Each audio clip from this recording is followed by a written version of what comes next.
Welcome back to the Motivation Hive. In this chapter, we delve into the transformative power of faith and its role in achieving our desires. Chapter 4, titled Faith, Visualization of and Belief in Attainment of Desire, takes us on a profound journey of understanding how our beliefs shape our reality. Napoleon Hill teaches us that faith is not just a religious concept, but a powerful tool that enables us to visualize and believe in the achievement of our desires. Through inspiring stories and practical insights, we'll explore how faith can overcome doubt, fear, and adversity, and propel us towards the manifestation of our dreams. Get ready to unlock the incredible potential of faith as we continue our exploration of Think and Grow Rich. Let's dive in. There are no limitations to the mind except those we acknowledge. Chapter 4. Faith in your ability. Visualization of and belief in attainment of desire. The second step toward riches. Faith is the head chemist of the mind. When faith is blended with thought, the subconscious mind instantly picks up the vibration. The subconscious then translates it and transmits it to infinite intelligence. The emotions of faith, love, and sex are the most powerful of all the major positive emotions. When the three are blended, they have the effect of coloring thought in such a way that it instantly reaches the subconscious mind. There, it is changed into a form that induces a response from infinite intelligence. Editor's comments. In the preceding paragraph, Napoleon Hill uses two terms, faith and infinite intelligence, both of which may convey to the reader a religious connotation that Hill did not intend. The following will define the meaning of the words as Hill uses them in the following chapter. In modern usage, the word faith has become almost interchangeable with religious belief, which is not the way Hill uses the word. Faith, as it is used here, means having confidence, trust, and an absolute unwavering belief that you can do something. And in order for you to have faith in yourself as Hill means it, it has to be true on a subconscious level. If you have a nagging doubt in the back of your mind, or if you are just going through the motions of pretending you believe, it won't work, because your subconscious will know your doubts. Unless you have absolute total confidence, unless you are convinced without question, then you don't have faith. Hill uses the term infinite intelligence to identify that part of the human mind and thinking process that produces hunches, flashes of insight, and leaps of logic. Hill's concept has similarities to what psychologist Carl Jung called the collective unconscious. And on another level, it is very close to what contemporary psychologists refer to as working in the flow state, or being in the zone. Infinite intelligence is discussed in greater depth in later chapters. Hill also uses another term, the subconscious mind, that should be commented on before the reader proceeds with this chapter. Although there are differing schools of thought, in general modern psychology developed from the pioneering work of Sigmund Freud and Carl Jung. Each believed that the human mind operates on both a conscious and an unconscious level, but they differed on the role the subconscious plays and the way it influences attitude and action. Through his own research and studies, Napoleon Hill developed a theory of the conscious and subconscious that is closest to the Jungian view. The following briefly describes the basis of Hill's view. The conscious mind. Your conscious mind receives information through the five senses of sight, smell, taste, hearing, and touch. Your conscious mind keeps track of what you need for thinking and operating, and it filters out what you don't need. Your conscious mind, and what your memory retains, is the intelligence with which you normally think, reason, and plan. The subconscious mind. Your subconscious has access to all the same information your conscious mind receives, but it doesn't reason the way your conscious mind does. It takes everything literally. It doesn't make value judgments. It does not filter, and it does not forget. You cannot command your conscious mind to reach out and dip into your subconscious mind. However, under certain circumstances, all those forgotten facts and ideas that are always there in your subconscious can, if they are firmly rooted, influence your conscious attitudes and actions. This is the end of the editor's comments. How to develop faith. The following statement is very important in understanding the importance of autosuggestion in the transmutation of desire into its physical or monetary equivalent, namely, faith is a state of mind that may be induced or created by affirmation or repeated instructions to the subconscious mind through the principle of autosuggestion. The repetition of affirmations is like giving orders to your subconscious mind, and it is the only known method of voluntary development of the emotion of faith, absolute belief that you can do something. As an illustration, consider why you are reading this book.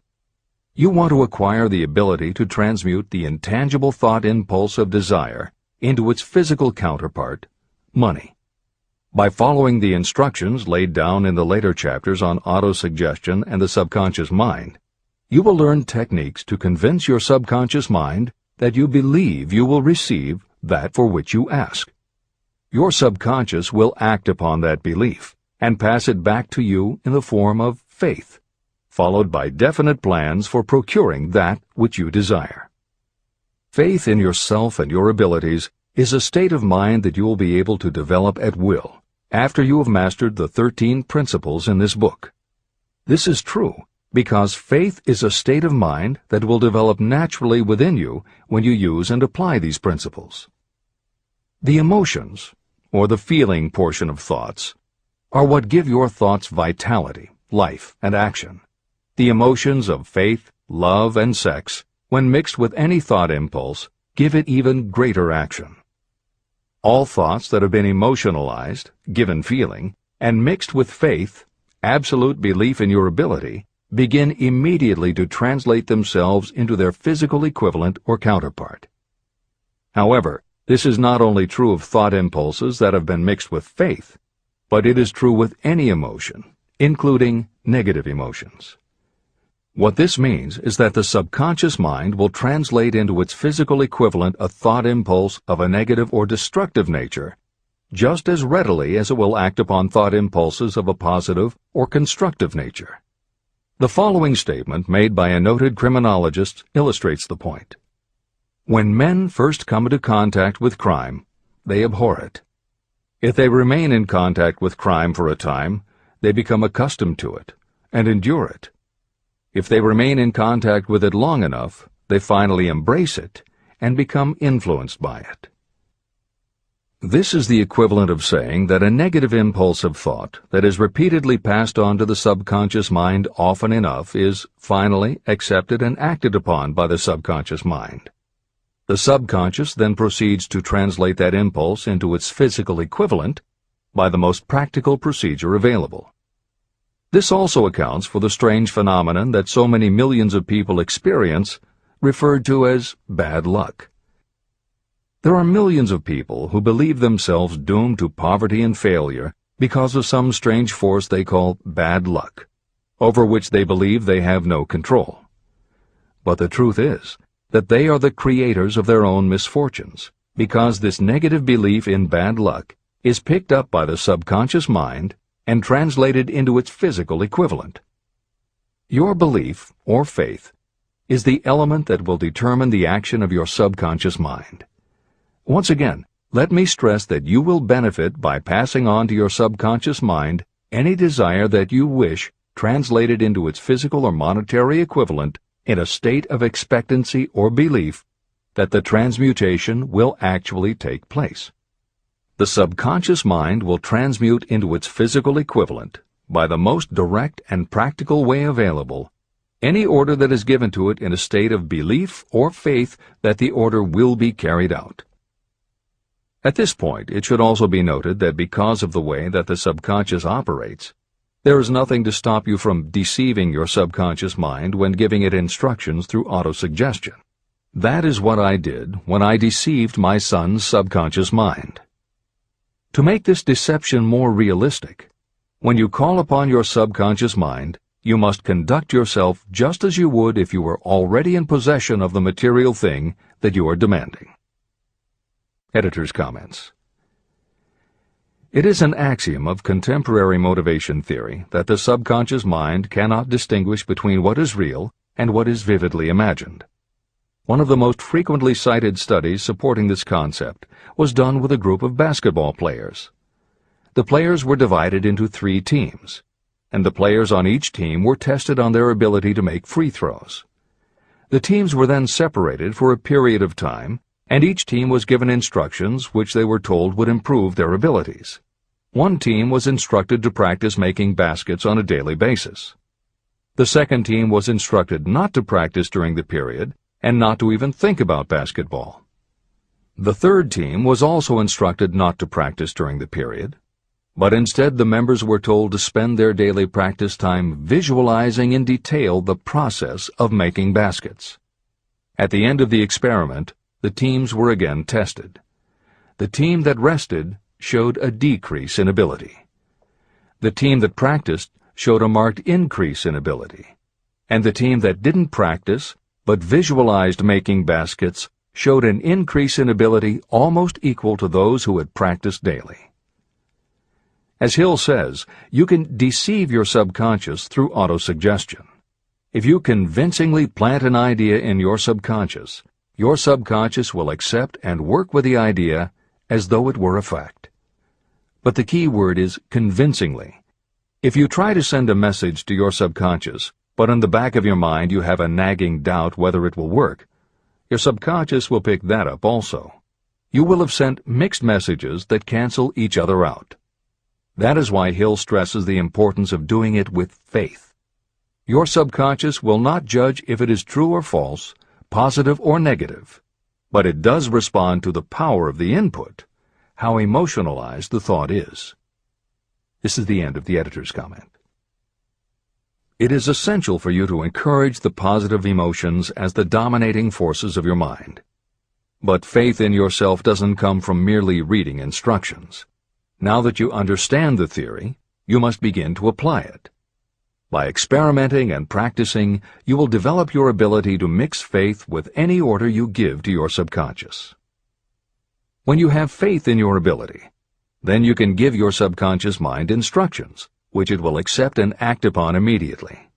When your mind is dominated by positive emotions, it will encourage the state of mind known as faith. Faith in yourself is a state of mind that you can create by autosuggestion. All through the ages, religious leaders have admonished people to have faith. They say to have faith in this, that, and the other dogma or creed, but they have failed to tell people how to have faith. They have not stated that faith is a state of mind that may be induced by self-suggestion. In language that anyone can understand, this book explains the principle through which faith in your ability to accomplish a goal may be developed where it does not already exist. Before we begin, you should be reminded again that faith is the eternal elixir that gives life, power, and action to the impulse of thought. Faith is the starting point of all accumulation of riches. Faith is the basis of all miracles and of all mysteries that cannot be analyzed by the rules of science. Faith is the only known antidote for failure. Faith is the element that, when mixed with desire, gives you direct communication with infinite intelligence. Faith is the element that transforms the ordinary vibration of thought created by the human mind into the spiritual equivalent. Faith is the only way the force of infinite intelligence can be harnessed and used. The magic of self-suggestion. It is a fact that you will come to believe whatever you repeat to yourself, whether the statement is true or false. If you repeat a lie over and over, you will eventually accept that lie as truth. Moreover, you will believe it to be the truth. You are what you are because of the dominating thoughts that you permit to occupy your mind. Thoughts that you deliberately place in your own mind and encourage with sympathy, and with which you mix any one or more of the emotions, constitute the motivating forces that direct and control your every movement, act, and deed. The following sentence is a very significant statement of truth. Thoughts that are mixed with any of the feelings of emotions become like a magnetic force, which attracts other similar or related thoughts. A thought that is magnetized with one of the emotions may be compared to a seed. When it is planted in fertile soil, it germinates, grows, and multiplies itself over and over again. What was originally one small seed becomes countless millions of seeds of the same kind. The human mind is constantly attracting vibrations that are in sync with whatever dominates the mind. Any thought, idea, plan, or purpose that you hold in your mind attracts a host of its relatives. Add these relatives to its own force, and it grows until it becomes the prime motivator of the person in whose mind it has been housed. Now, let us go back to the starting point. How can the original seed of an idea, plan, or purpose be planted in the mind? The answer? Any idea, plan, or purpose may be placed in the mind through repetition of thought. This is why you are asked to write out a statement of your major purpose, or definite chief aim. Commit it to memory, and repeat it out loud day after day until these vibrations of sound have reached your subconscious mind. You are what you are because of the dominating thoughts that you permit to occupy your mind. If you choose to, you can throw off any bad influences from your past and build your own life the way you want it to be. For instance, by taking inventory of your mental assets and liabilities, you might discover that your greatest weakness is lack of self-confidence. This can be overcome and translated into courage through the principle of autosuggestion. You can do this by writing out a set of simply stated positive thought impulses, memorizing them, and repeating them until they become a part of the working equipment of your subconscious mind. The following is an example for someone whose definite purpose is to overcome a lack of self-confidence. Self-confidence formula. 1. I know that I have the ability to achieve the object of my definite purpose in life. Therefore, I demand of myself persistent, continuous action toward its attainment, and I here and now promise to render such action. 2. I realize the dominating thoughts of my mind will eventually reproduce themselves in outward physical action and gradually transform themselves into physical reality. Therefore, I will concentrate my thoughts for 30 minutes each day, visualizing the person I intend to become. In this way, I will create in my mind a clear mental picture. 3. I know, through the principle of autosuggestion, that any desire I persistently hold in my mind will eventually find some practical means of attaining my objective. Therefore, I will devote 10 minutes daily to demanding of myself the development of self-confidence. 4. I have clearly written down a description of my definite chief aim in life, and I will never stop trying until I have developed sufficient self-confidence for its attainment. 5. I fully realize that no wealth or position can last unless it is built upon truth and justice. Therefore, I will engage in no transaction that does not benefit all whom it affects. I will succeed by attracting to myself the forces I wish to use and the cooperation of others. I will persuade others to help me because of my willingness to help others. I will eliminate hatred, envy, jealousy, selfishness, and cynicism by developing love for all humanity, because I know that a negative attitude toward others can never bring me success. I will cause others to believe in me because I will believe in them and in myself. I will sign my name to this formula, commit it to memory, and repeat it aloud once a day, with full faith that it will gradually influence my thoughts and actions so that I will become a self-reliant and successful person. Behind this formula is a law of nature that psychologists call autosuggestion or self-suggestion. It is a proven technique that will work for your success if it is used constructively. On the other hand, if used destructively, it will destroy just as readily. In this statement may be found a very significant truth, namely that those who go down in defeat and end their lives in poverty, misery, and distress do so because of negative application of the principle of autosuggestion. All impulses of thought have a tendency to clothe themselves in their physical equivalent. The disaster of negative thinking. The subconscious mind makes no distinction between constructive and destructive thought impulses. It works with the material we feed it through our thought impulses. The subconscious mind will translate into reality a thought driven by fear just as readily as it will translate into reality a thought driven by courage or faith. Just as electricity will turn the wheels of industry and render useful service if used constructively, it will snuff out life if wrongly used. So, too, will the law of autosuggestion lead you to peace and prosperity, or down into the valley of misery, failure, and death. It depends on your degree of understanding and application of it. If you fill your mind with fear or doubt, and if you do not believe in your ability to connect with and use the forces of infinite intelligence, then you will not be able to use those forces. The law of autosuggestion will take your lack of belief and use that doubt as a pattern by which your subconscious mind will translate it into its physical equivalent. Editor's comments. When you have faith in your ability to accomplish what you want, it not only firmly plants ideas in your subconscious, but it then works to reinforce itself. When you have faith in your abilities, part of what you must have faith in is that it is possible to tap into infinite intelligence. And because you have faith that it will work, your conscious mind won't be resistant. When your conscious doesn't resist, your subconscious mind can send creative ideas to your conscious mind more easily. Then, the more you see the power working in your life, the easier it is for you to act on faith the next time. Will it work for you?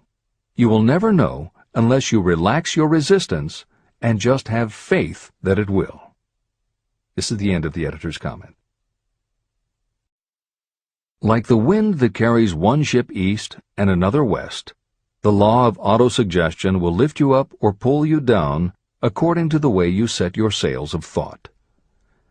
The law of autosuggestion, through which any person may rise to altitudes of achievement that stagger the imagination, is well described in the following verse. Observe the words that have been emphasized, and you will catch the deep meaning that the poet had in mind. If you think you are beaten, you are. If you think you dare not, you don't. If you like to win, but you think you can't, it is almost certain you won't. If you think you'll lose, you're lost. For out in the world we find, success begins with a fellow's will. It's all in the state of mind. If you think you are outclassed, you are. You've got to think high to rise. You've got to be sure of yourself before you can ever win a prize. Life's battles don't always go to the stronger or faster man, but soon or late the man who wins is the man who thinks he can. Editor's comments. As noted at the beginning of this chapter, the way in which Napoleon Hill uses the word faith is meant to have no religious connotation. However, it would be impossible for Hill to write this chapter without acknowledging the power of religious faith.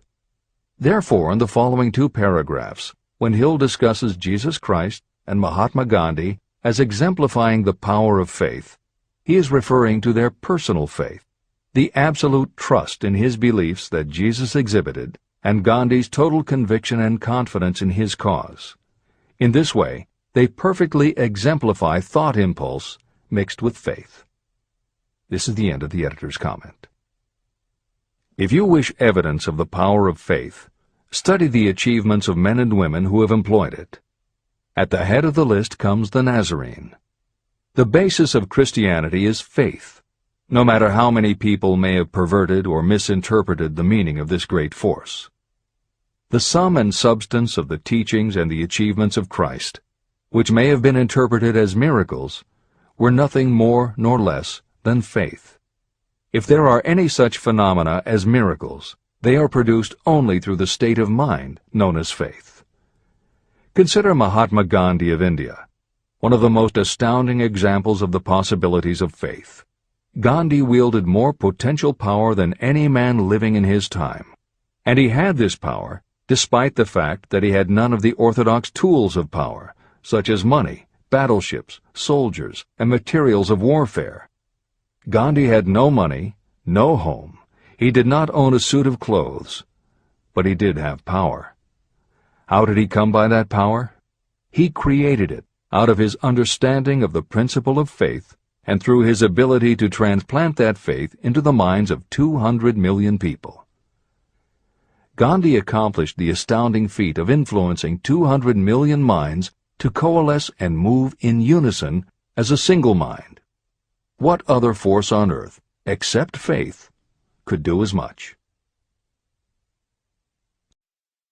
How an idea built a fortune.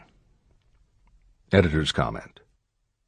Although the following story is not exclusively about faith, and it makes no mention of autosuggestion or the subconscious mind, Napoleon Hill included it at this point in every edition of Think and Grow Rich.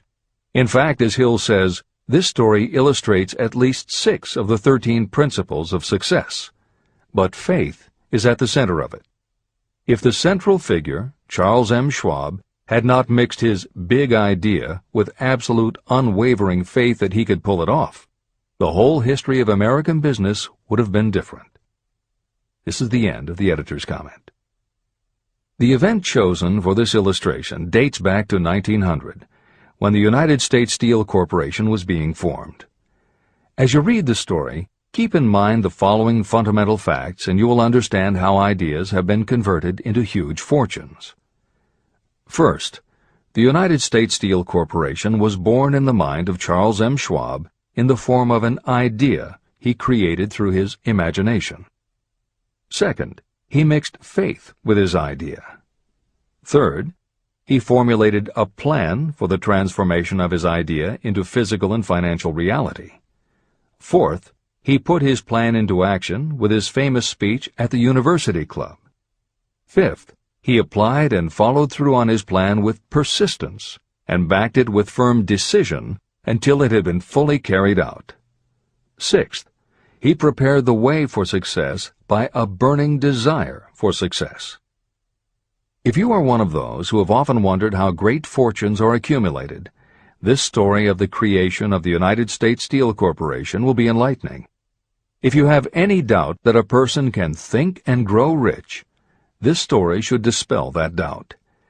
You can plainly see in the story of United States Steel the application of a major portion of the principles described in this book. This astounding description of the power of an idea was dramatically told by John Lowell in the New York World Telegram, with whose courtesy it is here reprinted. Editor's comments. In order for the modern reader to fully appreciate the following newspaper story, it is appropriate at this point to provide some background information about the main players. Charles M. Schwab was Andrew Carnegie's right-hand man and president of the Carnegie Steel Corporation. Andrew Carnegie was a wealthy and powerful steel baron whose company controlled 25% of the iron and steel production in America. J.P. Morgan was a wealthy and powerful Wall Street banker whose company had arranged the financing for many of the major industrial companies in America at the beginning of the 20th century. All the reader needs to know about the other men mentioned in the story is that at the beginning of the 20th century, finance, business, and industry were dominated by a few hundred men, most of whom had amassed great fortunes through some connection with the railroads that had opened the country. These people were well known to readers of the New York World Telegram because of their financial influence. And that sets the stage for the following newspaper article, which is not only a fascinating story about the power of faith in an idea, but also a wonderful example of the irreverent writing style that was used by many newspaper journalists of the day. This is the end of the editor's comment. A pretty after-dinner speech for $1 billion. When on the evening of December 12, 1900, some 80 of the nation's financial nobility gathered in the banquet hall of the University Club on Fifth Avenue, To do honor to a young man from out of the West, not half a dozen of the guests realized they were to witness the most significant episode in American industrial history. J. Edward Simmons and Charles Stewart Smith, their hearts full of gratitude for the lavish hospitality bestowed on them by Charles M. Schwab during a recent visit to Pittsburgh, had arranged the dinner to introduce the 38-year-old steel man to Eastern banking society. But they didn't expect him to stampede the convention. They warned him, in fact, that the bosoms within New York's stuffed shirts would not be responsive to oratory, and that if he didn't want to bore the Stillmans and Harrimans and Vanderbilts, he had better limit himself to 15 or 20 minutes of polite vaporings and let it go at that. Even John Pierpont Morgan, sitting on the right hand of Schwab as became his imperial dignity, intended to grace the banquet table with his presence only briefly, and so far as the press and public were concerned, the whole affair was of so little moment that no mention of it found its way into print the next day. So the two hosts and their distinguished guests ate their way through the usual 7 or 8 courses. There was little conversation, and what there was of it was restrained. Few of the bankers and brokers had met Schwab, whose career had flowered along the banks of the Monongahela, and none knew him well. But before the evening was over, they, and with them Money Master Morgan, were to be swept off their feet, and a billion-dollar baby, the United States Steel Corporation, was to be conceived. It is perhaps unfortunate for the sake of history that no record of Charlie Schwab's speech at the dinner ever was made. It is probable, however, that it was a homely speech, somewhat ungrammatical, for the niceties of language never bothered Schwab, full of epigram and threaded with wit. But aside from that, it had a galvanic force and effect upon the 5 billions of estimated capital that was represented by the diners. After it was over, and the gathering was still under its spell, although Schwab had talked for 90 minutes, Morgan led the orator to a recessed window where, dangling their legs from the high, uncomfortable seat, they talked for an hour more. The magic of the Schwab personality had been turned on full force. But what was more important and lasting was the full-fledged, clear-cut program he laid down for the aggrandizement of steel. Many other men had tried to interest Morgan in slapping together a steel trust after the pattern of the biscuit, wire and hoop, sugar, rubber, whiskey, oil, or chewing gum combinations. Editor's comments. The Random House College Dictionary defines a trust as an illegal combination of industrial or commercial companies in which the stock is controlled by a central board of trustees, thus making it possible to control prices and destroy competition. Many of America's new industrial companies had grown so quickly that they were not yet profitable. They were saddled with huge debt incurred in raising the capital to finance their rapid expansion, and at the same time they were faced with having to cut costs and slash prices or go out of business. The answer for many was to join up with others in related industries to form what were called trusts or combinations. Although trusts were illegal since the passage of the Sherman Antitrust Act in 1890, companies still tried to find ways to monopolize their industries, and if their efforts weren't technically trusts, they were something very close. The one thing the large company owners who assembled these trusts needed was cash to buy up the many smaller companies they would have to own in order to effectively dominate an industry. J.P. Morgan was the banker who financed many such takeovers. This is the end of the editor's comment. John W. Gates, the gambler, had urged it, but Morgan distrusted him. The Moore boys, Bill and Jim, Chicago stock jobbers who had glued together a match trust and a cracker corporation, had urged it and failed. Elbert H. Gary, the sanctimonious country lawyer, wanted to foster it, but he wasn't big enough to be impressive. Until Schwab's eloquence took J.P. Morgan to the heights from which he could visualize the solid results of the most daring financial undertaking ever conceived, the project was regarded as a delirious dream of easy-money crackpots. The financial magnetism that began a generation ago to attract thousands of small and sometimes inefficiently managed companies into large and competition-crushing combinations had become operative in the steel world through the devices of that jovial business pirate, John W. Gates. Gates already had formed the American Steel and Wire Company out of a chain of small concerns, and together with Morgan had created the Federal Steel Company. But by the side of Andrew Carnegie's gigantic vertical trust, a trust owned and operated by 53 partners, those other combinations were picayune. They might combine to their heart's content, but the whole lot of them couldn't make a dent in the Carnegie organization, and Morgan knew it. The eccentric old Scot knew it, too. Editor's comments. Andrew Carnegie was born in Scotland and came to America when he was just a boy. He made his first move to join the elite group of American tycoons when he quit his job as a bobbin boy in a cotton mill, earning $1.20 a week, and got a job as a telegraph messenger boy. He soon taught himself to operate a telegraph key, which got him hired as personal telegrapher and secretary to the head of the Pennsylvania Railroad. It wasn't long before he'd worked his way up the ranks to superintendent of the Pittsburgh division, which in turn put him in a position to become an early investor in the Pullman Company, which became the leading manufacturer of railway cars. Carnegie's investment in Pullman and some successful real estate ventures gave him the capital to go into business for himself. At the end of the Civil War, Carnegie left railroading and started a company that built iron bridges for railroad companies. From building iron bridges, it was a short step to starting his own steel mill, which led him to acquire control of other steel mills, then his own coal fields to supply his smelters, then his own ore boats and rail lines to haul the ore and coal. Because of Carnegie's vertical integration and his use of the most up-to-date manufacturing methods, he was able to sell top-grade steel at the lowest price. He managed to drop the price of steel from $140 a ton to $20 a ton. By 1899, the Carnegie Steel Company controlled about 25% of the iron and steel production in America. The smaller steel manufacturers couldn't compete with Carnegie, so they went to J.P. Morgan for help. He arranged for the financing, and a wide-ranging alliance was put together of companies that were in the business of manufacturing products made from steel. Part of the deal was that they would not buy steel from Carnegie. Andrew Carnegie was not about to be put out of business by a collection of small companies.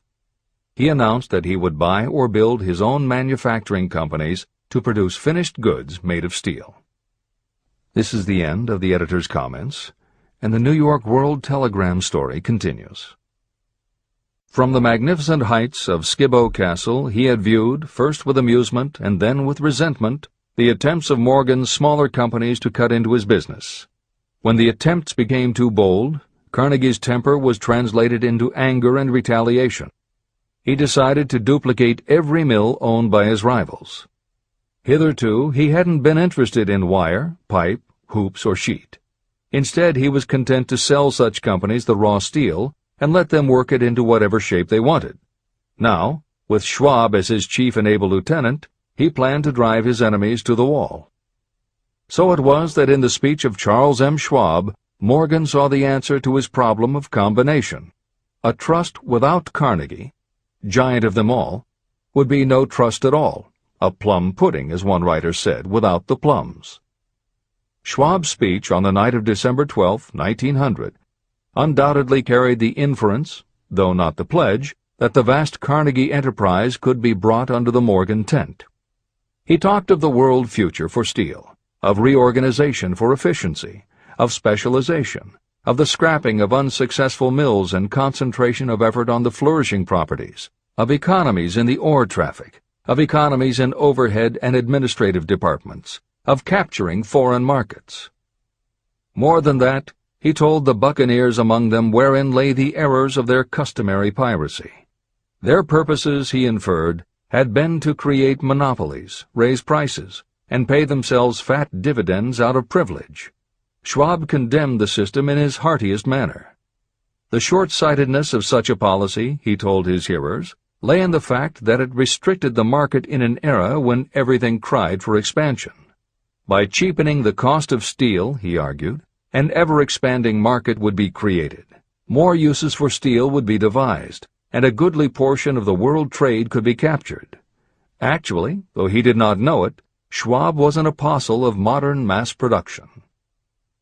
Editor's comments. For J.P. Morgan, all of Schwab's talk about economies of scale and expanding markets meant only one thing: Until that night, it was assumed that Andrew Carnegie would continue building his own manufacturing companies to compete with the steel trusts that Morgan had helped put together. Morgan knew that for Carnegie to do so would require an enormous amount of capital, and Morgan also knew that Carnegie had always been strongly against raising money by selling stock in his company. What Schwab seemed to be implying was that rather than going to Wall Street for the money needed to fight the trusts, Carnegie might be interested in selling his business. This is the end of the editor's comment.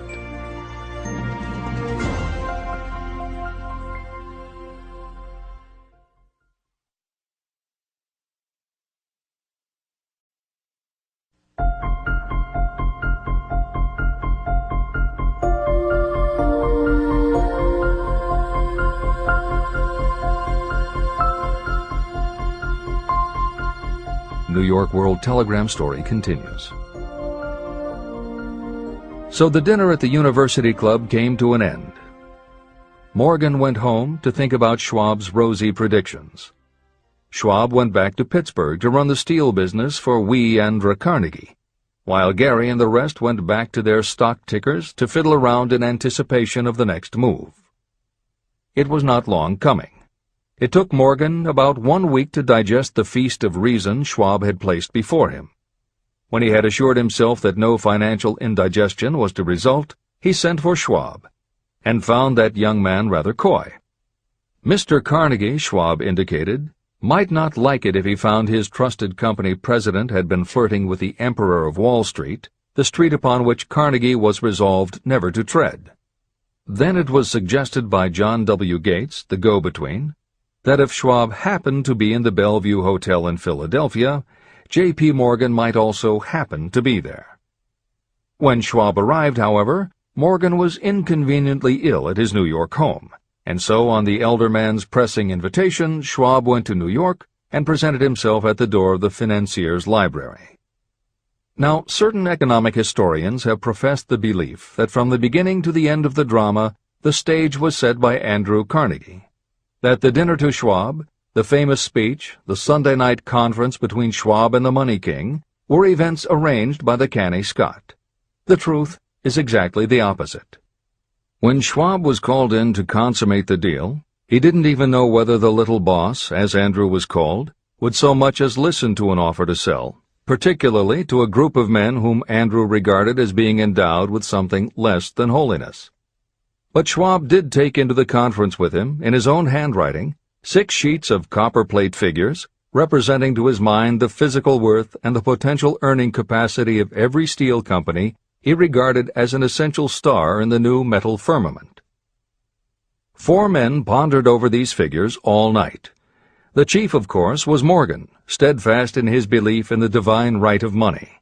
With him was his aristocratic partner, Robert Bacon, a scholar and a gentleman. The third was John W. Gates, whom Morgan scorned as a gambler and used as a tool. The fourth was Schwab, who knew more about the processes of making and selling steel than any whole group of men then living. Throughout that conference, the Pittsburgher's figures were never questioned. If he said a company was worth so much, then it was worth that much and no more. He was insistent, too, upon including in the combination only those concerns he nominated. He had conceived a corporation in which there would be no duplication, not even to satisfy the greed of friends who wanted to unload their companies upon the broad Morgan shoulders. When dawn came, Morgan rose and straightened his back. Only one question remained. "Do you think you can persuade Andrew Carnegie to sell?" he asked. "I can try," said Schwab. "If you can get him to sell, I will undertake the matter," said Morgan. So far, so good. But would Carnegie sell? How much would he demand? Schwab thought about $320 million. What would he take payment in? Common or preferred stocks? Bonds? Cash? Nobody could raise $333 million in cash. There was a golf game in January on the frost-cracking heath of the St. Andrews Links in Westchester, with Andrew bundled up in sweaters against the cold and Charlie talking volubly as usual to keep his spirits up. But no word of business was mentioned until the pair sat down in the cozy warmth of the Carnegie cottage nearby. Then, with the same persuasiveness that had hypnotized 80 millionaires at the University Club, Schwab poured out the glittering promises of retirement and comfort, of untold millions to satisfy the old man's social caprices. Carnegie capitulated, wrote a figure on a slip of paper, handed it to Schwab and said, "All right, that's what we'll sell for." The figure was approximately $400 million, and was reached by taking the $320 million mentioned by Schwab as a basic figure, and adding to it $80 million to represent the increased capital value over the previous 2 years. Later, on the deck of a transatlantic liner, the Scotsman said ruefully to Morgan, "I wish I had asked you for $100 million more." "If you had asked for it, you'd have gotten it," Morgan told him cheerfully. There was an uproar, of course. A British correspondent cabled that the foreign steel world was appalled by the gigantic combination. President Hadley of Yale declared that unless trusts were regulated, the country might expect an emperor in Washington within the next 25 years. But that able stock manipulator Keene went at his work of shoving the new stock at the public so vigorously that all the excess water, estimated by some at nearly $600 million, was absorbed in a twinkling. So Carnegie had his millions, and the Morgan Syndicate had $62 million for all its trouble, and all the boys, from Gates to Gary, had their millions. Editor's comment. The 38-year-old Charles M. Schwab had his reward, too. He was made president of the new corporation, United States Steel, and remained in control until 1930. When Schwab left U.S. Steel, he went on to found the mammoth Bethlehem Steel Corporation, of which he also became president.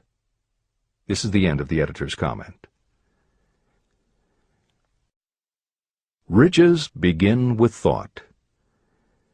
The dramatic story of big business that you've just finished is a perfect illustration of the method by which desire can be transmuted into its physical equivalent. That giant organization was created in the mind of one man. The plan by which the organization was provided with the steel mills that gave it financial stability was created in the mind of the same man. His faith, his desire, his imagination, his persistence were the real ingredients that went into United States Steel. The steel mills and equipment acquired by the corporation, after it had been brought into legal existence, were incidental. However, careful analysis reveals that the appraised value of the properties acquired by the corporation increased in value by an estimated $600 million, approximately $12 billion today. The increase in value of the assets is attributable to the mere transaction that consolidated them under one management. In other words, Charles M. Schwab's idea, plus the faith with which he conveyed it to the minds of J.P. Morgan and the others, was marketed for a profit of approximately $600 million. Not an insignificant sum for a single idea. The United States Steel Corporation prospered and became one of the richest and most powerful corporations in America, employing thousands of people, developing new uses for steel and opening new markets, thus proving that the $600 million in profit that the Schwab idea produced was earned. Riches begin in the form of thought. The amount is limited only by the person in whose mind the thought is put into motion. Faith removes limitations. Remember this when you are ready to bargain with life for whatever it is that you ask as your price for having passed this way. Editor's comments. In the years since that article appeared in the New York World Telegram, the well-told business story has become its own genre within the publishing industry. There are best-selling books and biographies by and about the insiders who run every industry. The editors of this edition of Think and Grow Rich strongly encourage you to sample some of these books. They can be entertaining and inspirational, and in them you will be able to see examples of Hill's principles of success at work in the real world. The best of them are not only entertaining and inspirational, but they are filled with ideas and techniques you can adapt and use.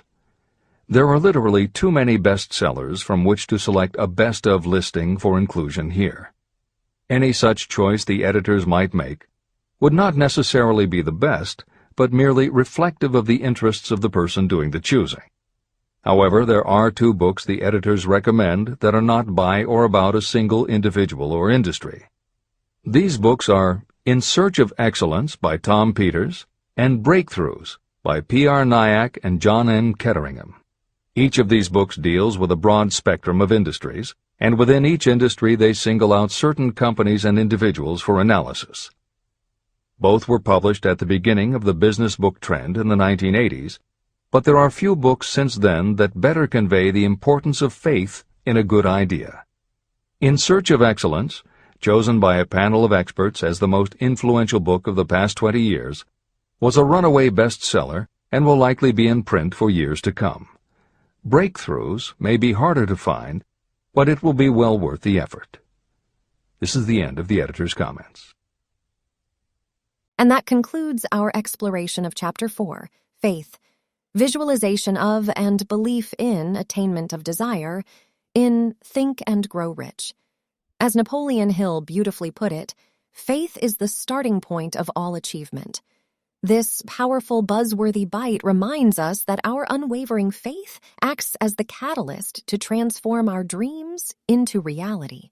By visualizing and believing in the attainment of our desires, we open ourselves to unlimited possibilities. Stay tuned for the upcoming chapters, where we'll delve deeper into the principles of success and provide practical strategies to strengthen our faith and manifest our desires. Thank you for watching. And don't forget to like this video, subscribe to the Motivation Hive for more inspiring content, and share your thoughts in the comments below. Keep the flame of faith burning bright and keep buzzing with motivation. See you in the next chapter of Think and Grow Rich.